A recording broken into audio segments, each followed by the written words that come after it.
फिर हम हाजिर है आपका दूसरे एपिसोड में।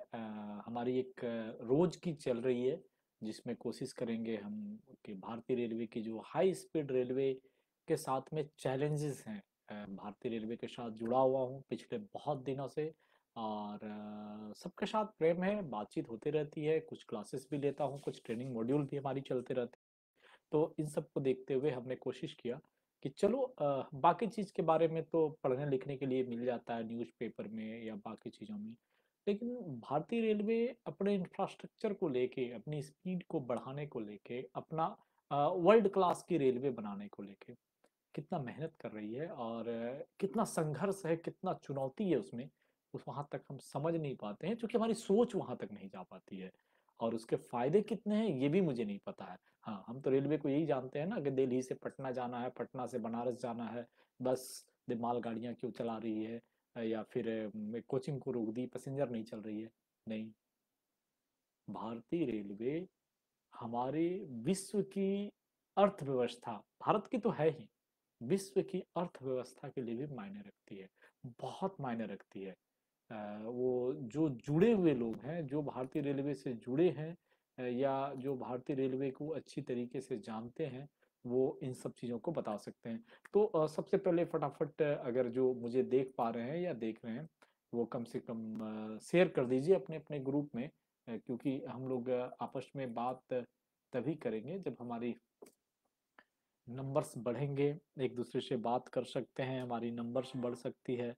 और सिस्टम सिस्टम ये है कि हम आपस में बात करें, तो किसी टॉपिक पे जब बात करें तो चर्चा करने के लिए सिर्फ सुनने वाले नहीं चाहिए, आपके कमेंट्स भी आना चाहिए।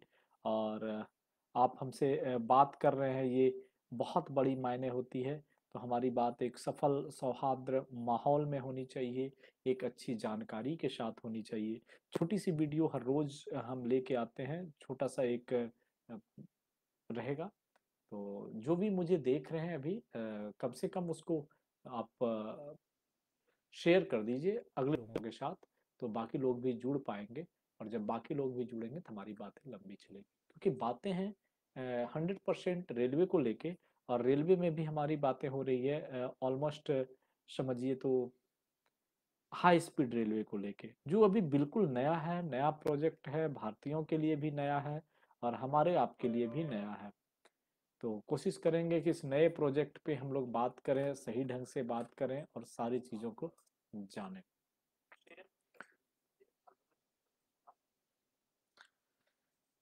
तो मैं बताना चाहूँगा कि भारतीय रेलवे की जो प्रोजेक्ट हैं अभी, हाई स्पीड रेलवे की 2015 से लाइन में आई थी। उस समय यूपीए की गवर्नमेंट जस्ट खत्म हुई थी, नरेंद्र मोदी की गवर्नमेंट आई थी। ऐसे तो महाराष्ट्र हाई स्पीड रेलवे ने बहुत पहले प्रोजेक्ट भेजा था कि भाई पास करिए, हो नहीं पाई। इसके पीछे बहुत चुनौतियां थी, बहुत बड़ा वोट बैंक का हिसाब किताब था, तो पैसे बहुत लगते। तो जापान के साथ में, जापान में क्या है ना, वो JICA, Japan international corporation agency, उन्होंने भारत सरकार को फंडिंग का घोषणा किया कि ठीक है, हम आपको एक कंसेशन रेट के फंडिंग में आपको पैसे देंगे, आप अपना प्रोजेक्ट लाइए। तो इंडिया ने पहला प्रोजेक्ट लाया अहमदाबाद से मुंबई। ये ऑलमोस्ट 560 किलोमीटर का है, जिसमें अभी तक 50 किलोमीटर ही हो पाए हैं, और रेल मिनिस्टर की इधर कहना था कि हम 2026 तक चालू कर लेंगे। तो कहाँ तक हो सकता है, ये सब बाद की बातें हैं। लेकिन इन्हीं के बीच ये 80,000 करोड़, 1 लाख करोड़, 1.5 लाख करोड़, जो सुनने में इतनी बड़ी अमाउंट लगती है, लेकिन जो खर्च हैं, जो चैलेंजेस हैं हाई स्पीड रेलवे को बनाने में, उनके लिए पटरियों का कंस्ट्रक्शन नया चाहिए, पटरियों की स्ट्रेंथ। क्योंकि अभी जो भारतीय रेलवे है ना, भारतीय रेलवों की जो बनावट है, क्योंकि अंग्रेज जिस समय पटरी लगाए थे या स्ट्रक्चर बिछाए थे, उस समय रेलवे की average speed 60-70 kilometre per hour थी। धीरे धीरे भारतीय रेलवे अभी इंटरलॉकिंग 4 तक गई है, जहाँ पे 160 किलोमीटर की स्पीड है। और ये जो आपकी हाई स्पीड ट्रेनें हैं, ये 300 किलोमीटर की स्पीड तक चलेगी। कहने का मतलब है कि जब इतनी सारी परिवर्तन आने वाले हैं, उसके ऊपर लोड बढ़ने वाले हैं, उसके ऊपर ग्रॉस मिलियन टन बढ़ने वाले हैं, पटरियों के ऊपर स्पीड बढ़ने वाली है, इंफ्रास्ट्रक्चर में तो परिवर्तन करना पड़ेगा। अच्छा, इंफ्रास्ट्रक्चर के साथ क्या है कि बहुत सारी नई लाइनें बिछानी है। तो नई लाइनों में लैंड एक्विजिशन है, उसके साथ में आम पब्लिकों के साथ समझौता है, क्योंकि बहुत सारे गांव उजाड़ने पड़ेंगे, बहुत सारे शहरों के बीच से गुजारना पड़ेगा। ऐसे कोशिश तो रहती है कि हम दूर दूर से लेके जाए जहाँ पे आबादी कम हो, फिर भी संभव नहीं है। तो उन सब में एक पॉलिटिक्स भी आती है, वोट बैंक का खतरा, जंगल काटने पड़ेंगे जो आम पब्लिकों के साथ एक रिलेशन जुड़ा रहता है। तो इन सब समस्याओं के साथ साथ जो पटरियां बिछी हुई हैं, उनके ऊपर भी अगर सेमी हाई स्पीड या हाई स्पीड चलानी है, तो उनमें जो अभी गियर्स लगे हैं वो उसके लिए कंपेटेबल नहीं है। तो क्या करना होगा, उसके लिए पटरियां बदलने पड़ेंगे, उसके लिए पॉइंट्स चेंज करने पड़ेंगे, उसके लिए हाई स्पीड टेक्नोलॉजी लगाना पड़ेगा। जो गियर्स लगे हुए थे नॉर्मल स्पीड में, उसको चेंज करना पड़ेगा। ये तो हुई इंटरनल टेक्निकल बात। अब बातें आती है कि रेलवे को पहले सुधारो, प्लेटफार्म गंदा है, इसको सही करो। जो ये सब चीजें निकल के बातें आती हैं, कहने का मतलब है कि जो चीज हमारे पास है, हमारे 140 करोड़ आबादी में, अगर जो अफोर्डेबल है या कुछ ऐसे राष्ट्र से जुड़े हुए बिजनेस से जुड़ा हुआ आदमी है, तो उसकी आबादियां कम है। यहाँ तक जोड़ लीजिए जो टैक्स देने वाले लोग हैं, उसकी आबादी भी बहुत कम है। बमुश्किल कहा जाता है कि देश को 2 से 3 करोड़ आदमी की टैक्स मिलती है। तो बाकी तो इनकम कम है, टैक्स नहीं दे पा रहे हैं, यानी कि इनकम कम है। इनकम टैक्स यानी इनकम कम है। और जब इनकम कम है तो इनकम बढ़ाने का उपाय करना पड़ेगा। इनकम बढ़ाने के उपाय करने के लिए आपको रोजगार उत्पन्न करने पड़ेंगे, रोजगार उत्पन्न करने के लिए इंफ्रास्ट्रक्चर बढ़ाना पड़ेगा। और ये जो हाई स्पीड ट्रेन है, ये अपने आप में एक बहुत बड़ा इंफ्रास्ट्रक्चर है, क्योंकि इस पे जो विकास के लिए खर्च लग रहे हैं, वो बेशुमार खर्च लग रहे हैं। फायदे क्या होंगे? हमारी जो टॉपिक चलती है हाई स्पीड रेल और गति शक्ति। तो अभी तक हम एनर्जी जानते थे ना, muscles power, electricals power, mechanicals power, अलग अलग टाइप के शक्ति जानते थे, स्पिरिचुअल्स पावर। बट ये एक नया वर्ड है, मोशन पावर, गति शक्ति है। बहुत बड़ी शक्ति है इसमें।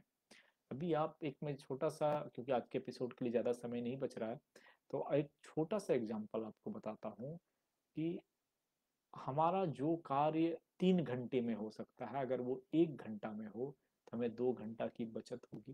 प्लस एक स्टेट से, नॉर्थ से लेके साउथ तक अगर मुझे माल ढुलाई करनी है, जैसे रेलवे ने लाया था बीच में बहुत सारा प्रोजेक्ट, ताजा फल, ताजा सब्जी, ताजा दूध, जो किसान रेल के नाम से प्रसिद्ध हुई थी। किसान रेल में क्या था कि जैसे दिल्ली की मंडियों में ताजे सब्जियों की डिमांड बहुत है, और ताजा सब्जियां बिहार के कुछ ऐसे एरिया में बन रही हो रही हैं, उपज हो रही हैं, जहां डिमांड बहुत कम है। तो लोकल किसान के पास लोकल ट्रांसपोर्टेशन या दलालों के थ्रू सामान पहुंचाने से वो बेनिफिट नहीं मिल पाएगा, जो अगर वो किसान डायरेक्ट किसी एजेंसी के थ्रू अपनी सामान दिल्ली के मार्केट में बेचे। उसके लिए आई किसान रेल, बहुत सक्सेस है अपने अपने एरिया से। बट कुछ जो बड़े प्रोजेक्ट होते हैं ना, बड़ी चीजें होती हैं, उनकी सफलता में भी समय लगता है। लोग जानेंगे, लोग सीखेंगे, लोग बात करेंगे, लोग डरेंगे नहीं, लोगों के पास पूंजी होगी, कुछ दूर तक पहुंचेंगे। तो एक लंबी प्रक्रिया होती है। इन लंबी प्रक्रिया में भी हमारी आपकी हाई स्पीड ट्रेनें हैं, जो रेलवे की गति के साथ साथ पटरियों पर जो अपनी रेल की गति को बढ़ाएंगे, उसके साथ साथ देश की आर्थिक गति को भी उसी स्पीड से आगे लेके जाएगी, जिसकी कल्पना हम और आप नहीं कर सकते। आज बड़े बड़े देश, चाहे चाइना हो, दुबई हो, कभी हम टॉपिक लेके आएंगे दुबई का, कि दुबई में कि वहाँ के शेख को पता था कि उसकी पेट्रोल कम होते जा रही है और उसका मेन जरिया पेट्रोल है, आमदनी घटेगी। तो उन्होंने क्या किया, इंफ्रास्ट्रक्चर पे बहुत पैसा लगाया था। जो दुबई में आर्टिफिशियल आइलैंड बना के जो शहर बसाया है 6-7 किलोमीटर के एरिया में, जिसपे घूमने के लिए लोग जाते हैं दुनिया देश विदेश से। और आज दुबई टूरिस्ट हॉट स्पॉट बना हुआ है और सबसे अधिक पैसा कमा रहा है।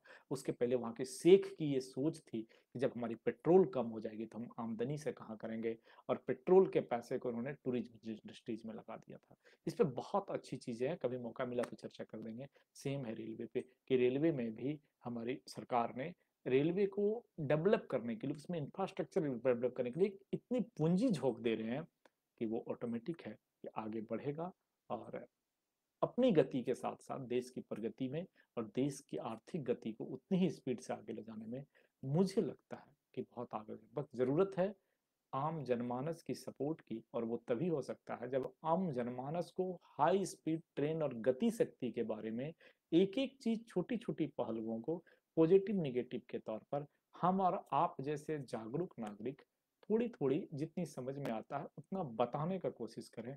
और आज के समय में बताने का एक और एकमात्र जरिया है सोशल मीडिया, जहाँ पे आप बिना कुछ पूंजी लगाए, बिना कुछ किए, थोड़ी सी अपनी इच्छा के अनुसार से किसी को बहुत ही आत्मीय ढंग से बात कर सकते हैं, कह सकते हैं, सुना सकते हैं।